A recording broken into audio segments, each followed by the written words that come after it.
பக்தி சம்பிரதாயத்தினுடைய வடிவமாக பக்தியின் மூலமாக பரமசிவ பரம்பொருளோடு ஒன்றிவிட்ட நிலையில் இருந்த ராம் சூரத்குமார் சுத்தாத்வைத சுகபோதத்தில் எப்போதும் நிலைத்திருக்கும் ஆதிசைவ வேளாள பரம்பரையில் வந்த இசக்கி சுவாமிகள் அவருடைய அடிமையாக பக்தையாக சிஷ்யையாக இருந்து வாழ்ந்து வந்த விபுதானந்தபுரி குப்பம்மாள் உமாதேவி தாயார்னு ஒருத்தர் இருந்தாங்க.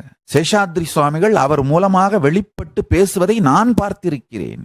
உமாதேவி தாயார்னு ஞானத்தாய் பெரிய குங்கும பொட்டோடு திருவண்ணாமலையிலே சேஷாத்ரி சுவாமிகள் ஆசிரமத்துக்குள்ளேயே அவங்க சமாதி இருக்கு. ஞானத்தாய் சேஷாத்ரி சுவாமிகள் வெளிப்பட்டு பேச ஆரம்பிச்சார்னா ஆண் குரலாக இருக்கும். குரல் செய்கை எல்லாமே ஆண் போல இருக்கும். நான் கண் முன்னால் கண்டிருக்கின்றேன். இதெல்லாம் பொய் இல்ல. 50 பேராவது பரமசிவ பரம்பொருளின் ஜீவன் முக்த நிலையில் வாழ்ந்த ஒரு ஞான சூழல் இயலை என் முன்னோர்கள் எனக்கு கொடுத்தார்கள். அதை கொடுத்து விட்டுத்தான் அதே போன்ற ஞான சூழல் இயலை என் அடுத்த ஜென்மத்திற்கு உருவாக்கியே தீருவேன். அதை செய்யும் வரை யாரும் என்னை அழிக்க விட மாட்டேன். அதை செய்து முடித்து விட்டால் யாரை பற்றியும் கவலைப்பட மாட்டேன். திருக்கைலாயத்திற்கு மீண்டும் சென்று கொண்டே இருப்பேன்.